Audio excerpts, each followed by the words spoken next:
So, are you ready to go climb under the bed and hide until this is all over? I am. So this has been a busy week. This has been a very busy week. And we have some stuff going on that may or may not help get us through this. So obviously, as you guys are probably painfully aware, we are dealing with, we are dealing with this full moon coming up with this T-square. And while this is going on, right now as you speak, we have Mercury that has just gone retrograde in Aries, which is foreshadowing some of the lunacy we're going to be dealing with when we get down to that full moon. So some of the things you may have noticed or will be noticing is a lot more Mars type presentation in people, or aggressive, combative kind of, people really trying to throw their weight around and swing their balls, as it were. Excuse my language. I mean, that's really vulgar, but that's literally what it is. It's like literally big knuckle dragger swinging their balls for dominance. So, geez Louise, what a week. I literally have wanted to stay home and sleep until 2024 when all of this is over. Now, there have been, depending on what part of the globe you're on, I don't know what's going on outside of the U.S. because I'm not there. But I know here in the U.S. there's been some big stuff that's been happening under this Mercury station. And as a result of looking at that, one of the things that I was also looking at is that this is going on, where these things occurred when Mercury was stationing retrograde, and Jupiter has already turned retrograde. So Jupiter retrograde tends to, and in Scorpio, tends to make for a more conservative climate. Now, with Jupiter retrograde in Scorpio, which is what we're dealing with right now, and remember, we're going to have Saturn going retrograde too, and that's going to make this even more hyper-conservative. So we'll get to that in a second. So with Jupiter retrograde in Scorpio, what you get is you get a lot of resistance. There's a lot of backroom, smoky poker room kind of power player dealings. There's a whole lot of political underhanded nonsense going on behind closed doors, more than usual. And this is big, big stuff, okay? So where is the camera? Sorry, I will never get used to this. I will never get used to this. Okay. So Jupiter and Scorpio in a mundane chart, not necessarily in an individual chart. In an individual chart, it'll express itself a little bit differently. Yeah, that's it. It's over there. Jupiter and Scorpio in a mundane chart has a lot to do with power brokers, ballers, big baller, and it's American slang for people who are high power, high profile, big money players. And it also has a lot to do with deep back channel kind of investigations and research. So all the mechanisms that are going on behind the scenes, with the serious players in life, with the ones, that literally are running the show because they're the ones with all the bankroll. There's a lot of that. That's Jupiter and Scorpio. Now, Jupiter and Scorpio retrograde means that typically there's a lot more stinginess. So you're going to have to work a lot harder to get any benefit out of this. But it also means it emphasizes more the conservative kind of Scrooge, Ebenezer Scrooge sort of behavior. Jupiter retrograde at 23 Scorpio. 23 Scorpio is the fixed star Agena and has a lot to do with the public and the masses. Jupiter retrograde in Scorpio on the fixed star Agena will give us a lot of resistance from power players, especially in regards to anything that involves or benefits or requires participation of the general public or the masses. And we're seeing a lot of this, interestingly enough, with these kids. That are protesting the shooting and the resistance, the irrational resistance and pushback you're getting from these middle-aged politicians who really need to remember that they're going to get old soon. And eventually, aside from getting voted out of office as soon as these kids can get on ballots and do their voting, They're going to get old eventually, and guess who's going to be taking care of them, you big dumbasses? Jesus. I'm sorry, do you think your rich nieces and nephews that don't have to work are going to take care of your diaper behind? No, it's going to be these kids, and they're going to remember your names, and they're coming for you. So unless you plan to shoot yourself in a rocket to Mars tomorrow and make a whole colony of slaves to take care of you in your old pediddling age, you better get right with Jesus right freaking now. Oh my God, I can't even imagine what kind of fantasy world these people live in. Anyway, so blah, blah, blah, blah, blah. It's been tough. So now, as we head into April, we're not going to get a whole lot of breaks from this. Just what you wanted to hear, right? All kinds of good news around here. But we still have to be here. We still have to participate, and we still have to figure out how to make this work. Now, here's what's happening. When we get into April, Saturn in Capricorn is going to go retrograde. Saturn retrograde in Capricorn, I can't think of a meaner place for something to be, because Saturn in Capricorn in and of itself can be pretty damn mean. I think the only thing that would be more mean is Saturn in Virgo, and Saturn in Virgo is just freaking mean. To the point of almost being cruel. But Saturn in Capricorn is pretty damn mean, and Saturn retrograde in Capricorn, Saturn retrograde period, it tends to make people a lot more cranky, or make the planet a lot more cranky. And Saturn retrograde in Capricorn is going to be just cranky as all get out. So it will also make people even more conservative, as if that were possible, right? So the fundamentalists and the evangelicals will really be having a field day for the next few weeks. This will not last. But we have to be prepared for the nonsense that's going to go on when you've got wackadoodle Bible thumpers that think everybody needs to go back to like the 18th century, and oh my God. We're going to have our own version of Sharia law here in the United States, and it's not going to be Muslims. It's going to be Christians, Christian Sharia law. They're working on it now. All right. So for the next couple of days, so how thin can we slice this onion? So Venus, for the next week, as we lead up to this full moon, Venus will be in the last degrees of Aries. Now, this means that it's going to be closing in on that Uranus in the last degrees of Aries. That's going to make people even more susceptible and prone to temper tantrums, outbursts, fits, and a lot of way overabundant nervous energy. Okay. In order to keep yourself from short-circuiting, or the literally, and I'm sure many of you are feeling this, especially if you're very sensitive to Mars energy, if you've got a lot of strong Aries, Scorpio, or Mars in your chart. With Venus closing in on this Uranus over the next week, while we're heading into this full moon, I'm going to take a Valium for 3 days and not come out of my house. It is important to discharge and ground this energy. So what I would recommend doing is meditation is at the top of my list, or prayer, whatever works for you.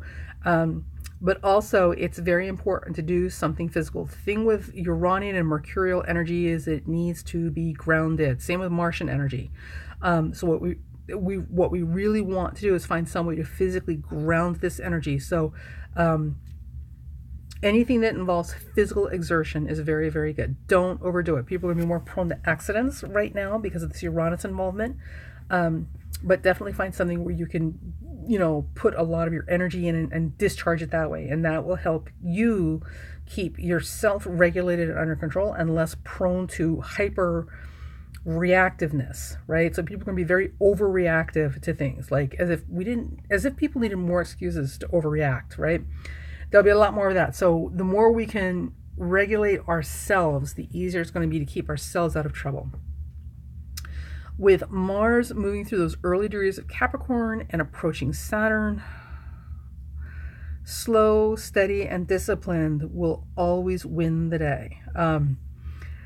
So finding something to discharge all this excess energy, this excess mental and nervous energy, and it will help keep the anxiety levels down and keep us calm.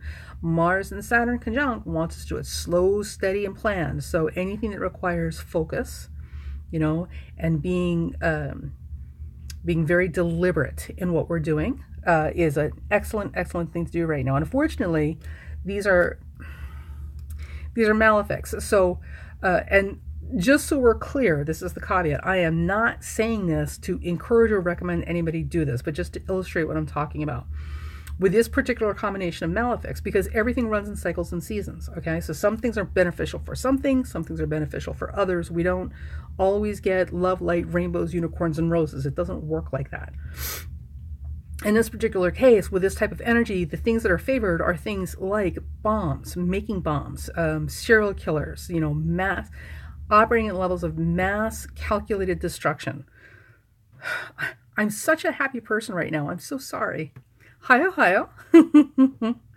But it's this idea that this is something where we're taking energy and we're putting it someplace. Unfortunately, in this case, in this example, it's for very destructive purposes.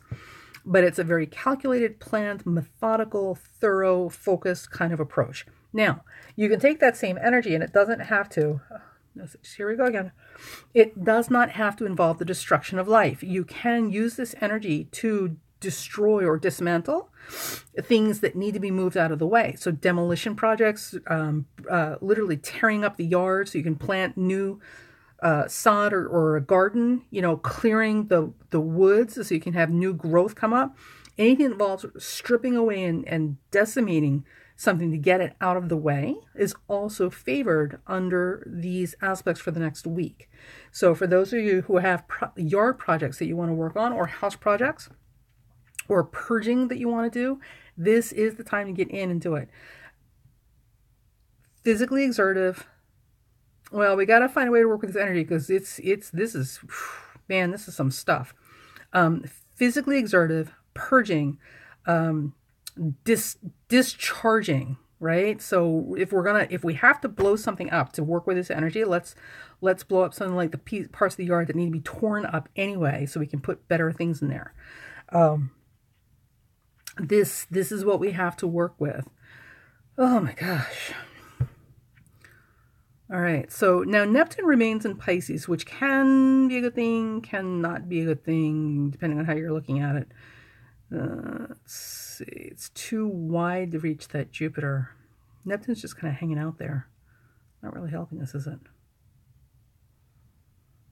So Neptune in the North Node of Quincunx. Yeah, that's not really helping. Pluto's in Cap.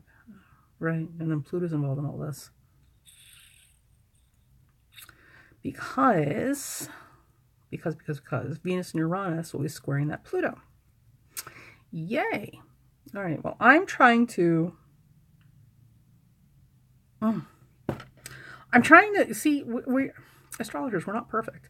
So I'm trying to sort this out. If you guys have questions, please put them up there. Maybe that will spark something so I can sort this out and make more sense out of it.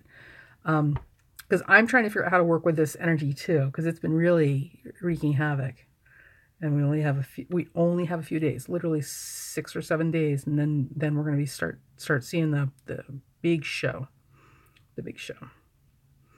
All right, so I'm showing 6 people in a room, and I am the only one talking.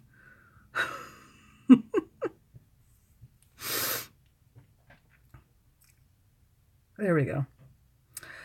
It's only going to be a few minutes. Today has been particularly hard on me, so I've been spending a long time sleeping today, and I'm literally going to bed early as well to regain more sleep. But because I'm so physically drained because of these, I'm really feeling this full moon. We're not even there yet. I'm prompted to kind of get in here and figure out what to do with this. So Venus, Uranus, square Pluto. Oh my gosh. Oh, the full moon, honey. Oh my God. The full moon at the end of March 31st. Yeah, it's going to be a maelstrom of unpleasantness. And that's being nice about it.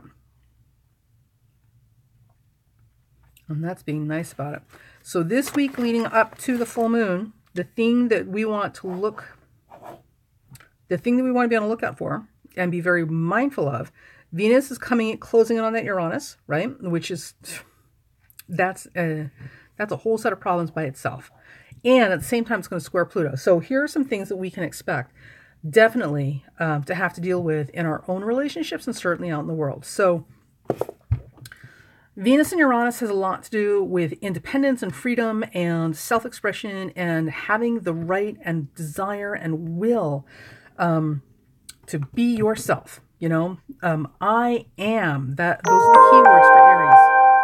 And Venus and Uranus, of course, very Aquarian, right? So Venus and Uranus together is very much about being free to be yourself, being able to be independent. Venus rules young women. So one of the things I would look for this week in particular is definitely a lot of focus or the spotlight being on young women and their identity and their ability to be themselves or not be themselves. Because remember, Jupiter is retrograde in Scorpio. So there's a lot of conservative tightening of the belt going on while Jupiter is in Scorpio, and it's retrograde in Scorpio. So there's a whole lot of power players and political agendas behind the scenes that we're not seeing out in the open that are going on. So for whatever reason, young women are going to be factoring into this. So that's never good. That's never good. Why are they always policing women? Like, you know what I mean? We have so many things we need to do. Stop policing women. Anyway, with that, this is going to square Pluto, which is the ruler of that Jupiter in Scorpio retrograde. Pluto is in Capricorn. Pluto in Capricorn in and of itself has its own set of problems, because Pluto in Capricorn, as we move through this, continues to challenge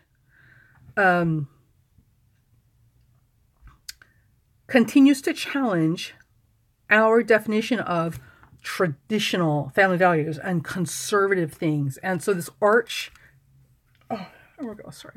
this arch conservative, hyper traditional, faux family value nonsense that we're seeing a lot of, which is really just, no, it's not. This is what we've been dealing with Pluto and Capricorn. So it's literally using traditional values as a tool, for the acquisition of power. Venus and Uranus together squaring Pluto from Aries and Capricorn is going to have a lot to do with the younger generation versus the older generation, which we're already seeing with that Uranus square between the millennials and the average age of congressional members. But in this week, for whatever reason, this week coming up with that full moon, this is really going to be like huge, like blown up. This also means on a personal level, in our personal relationships, we may be more hyper irritable than usual, and we may need and should give ourselves more personal space than we might normally do. So give each other a lot of breathing room this month, and be aware that there's going to be a lot of testing and poking and pushing, boundaries, rules, patience, all that sort of stuff.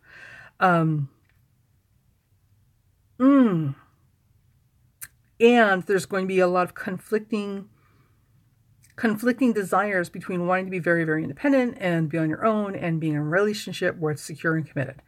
So this whole week is going to feel a lot like when toddlers cut their teeth, and it just hurts. It's got to get done. And there's relief at the end of it, but oh my God, when it's trying to break the skin, like you just want to just scream, right?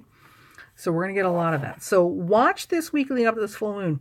There's something I think this has a lot to do with women and women's rights. And I think there's going to be a lot of manipulating and horsing around with the rights and protections from abuses that women have. And it not just in the U.S. I mean, this may be a global thing playing out in different ways elsewhere. And those attacks are going to be coming from arch conservative parties who are using tradition as an excuse to pursue more power, to take more control over situations. And it will definitely be older, more established things that are like rooted in the past versus this, the younger generation in the future. So it should be interesting. But again, we have to find a way to work with this. So meditation is always, or prayer, whatever your thing is, always recommended. But I definitely strongly suggest everybody find something physical to do that is very Uranus Pluto. So purging, demolition projects, tearing up the backyard so you can start a garden, tearing down trees so you can get new growth out there. Things that involve ripping things up, pulling them out by the roots so you can make room for new life or space for new things. That would absolutely be in keeping with this Uranus Pluto square that we're dealing with up until this full moon, and that would help ameliorate a lot of this excess energy so that we're not losing our crap too. Okay, so I hope that helps. Hang in there. If I come up with anything more or better over the next couple of days, I will certainly post that too. And April will be quite the show. So we don't have a lot of great dates to start things now into April. That's a great question. Are there certain types of meditations that would express this energy better?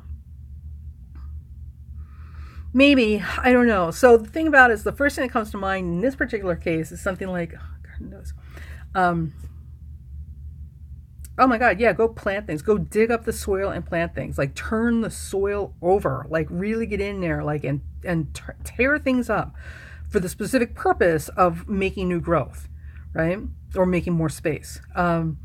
As far as meditations, the first thing that comes to mind for me is like Kundalini meditations. But I think in this particular case, unless you're already a well-versed in Kundalini practice, or tantric practice or something like that, I would not recommend jumping into something like that with this, because it's too much. It's like trying to plug into like a 700-volt socket. Like, it's way more. It's way more than you're going to be able to handle, because you don't have the safeguards in yet. Physical meditations would be best. Everybody really needs to do something physical to kind of ground out and discharge some of this energy. So Tai Chi, Qigong, interpretive dance, whatever this thing is that allows you to have a meditative experience while you're physically moving, and the movement being specifically a part of the meditation, that is probably the best thing to do this week to keep this stuff under control. So, yeah, I don't know what I was saying now. I'm like, yeah, the Tai Chi is going to be awesome. Walking meditations, Tai Chi, Qigong, even, I don't know, ballet or whatever, or, what was that thing? I don't remember. It's like some interpretive dance thing, but moving meditation is the best thing to do right now. And if you can't do that, purge, demolition, tearing the soil up, or tearing out old trees and old scrubs and old bushes to make new life. That will discharge this energy and express this energy perfectly and in a very productive, constructive way. If you do that. So here's your tip for the day. If you get in there and you do stuff like tear up the soil to make a new garden, or you're tearing out old trees and brush to make room for new growth, right? Or trim and pull back, or even literally purging, going into the old closets and boxes, start getting rid of stuff. The rewards for this are going to be huge. You may not see it immediately, but you'll be very surprised about what comes out of this, because you're going to get a lot more back for your effort than you realize. And when it comes to purging and stuff, you may find that you find something valuable and you won't realize the value of it until we get out of this retrograde, and possibly when Saturn goes direct. By the way, if you find anything that looks like it might be valuable or is just odd when you're purging or going through stuff, don't throw it away. Wait until Saturn goes direct and then go have it valued, or what is the appraised, because you may be sitting on something worth a lot more than you realize, and you won't have an accurate appreciation of its value until Saturn goes direct, and because Saturn's getting ready to go retrograde in the middle of April, because we don't have enough things to do in April. As far as Mercury being retrograde under this full moon and how this affects it, I don't know that the retrograde status is going to make that significant a difference in this particular case, because this T-square, this giant unpleasant T-square, this whack job, crazy making, explosive T-square that we're dealing with under this full moon is so huge by itself. Like the retrograde is literally like, it's like putting black pepper in a dish that already has 5 kinds of hot peppers in it. Like, it's such a minor consideration compared to everything else going on. I don't even think we're going to notice it. The only thing it might do is it might cause people to have worse aim. So people may be intending things to be said or hurled, thrown, and it may end up hitting the wrong targets. But we talked about all of that with a Mars-Saturn conjunction and how to get through that. So we're going to do our best to not engage with the whack jobs and to stay out of, what is it, the sight lines for people and, you know, any type of hurling objects, as it were. So I wish I had something better, but I don't. It's just going to be a very, very high energy, very tense week. So moving meditations and, you know, using this energy, this tearing things up to make new life, throwing things out to make new space. This kind of energy is going to be very, very good if you use it like that. Otherwise, it's just going to be kind of like sitting on a landmine waiting for somebody to accidentally step on it. So that's it, kids. And the most important thing I would remind you of is take care of yourself. Please take care of yourself. Take time out for yourself. If you need extra rest, give yourself extra rest. If you need a time out from a conversation or anything, like, take the time out. You know, don't wait until you are so, like, critical mass that you're impulsively doing stuff because you can't take anymore. Like, maintain yourself and take care of yourself this week. 100 little breaks are better than one giant psychotic break. So that's it. And remember, by the time we get to this full moon, the most important thing about this full moon and the T-square, you know, as messy as it's going to be, T-squares ultimately are about committed action. So if you need to make changes in your life, this is the time to make that gesture and make that break and take a stand and say, you know what, this is what it's going to be. Okay. And if you are not in a position where you can actually make those changes, because this happens, sometimes circumstances in our life don't allow us a lot of latitude. If that is the case, then the symbolic gesture is just as powerful as long as you really mean it. So try not to let yourself get backed into a corner. And if you do, understand that a lot of this is going to be about putting you in a position where you finally have to take a stand, you know, and get serious and make a decision and do something. Do something. T-squares are committed action. Okay, all right. And on that note, boys and girls, I am going to go to bed because I really need some rest. This is just, we're not even at the full moon yet, and I'm like, oh my God. So I'm hoping you guys are doing better than I am. All right. So if you have questions, get in touch. I will be here for you guys as much as I can. You can leave questions or comments in the comment section. I'll try and get back to you in a timely fashion. And hang in there. Hang in there. We're all in the soup together. So we are all going through this together, even the astrologers who see it coming. And I think it's worse for us because we see it coming. We still can't do anything about it. So, yeah. Take care of yourself. Remember to take care of yourself. You know, if you need rest, take a rest. If you need a break, take a break. If you need to walk away from something, walk away from something. You know, this is not the time to push your own personal limits. Okay? All right. Bye.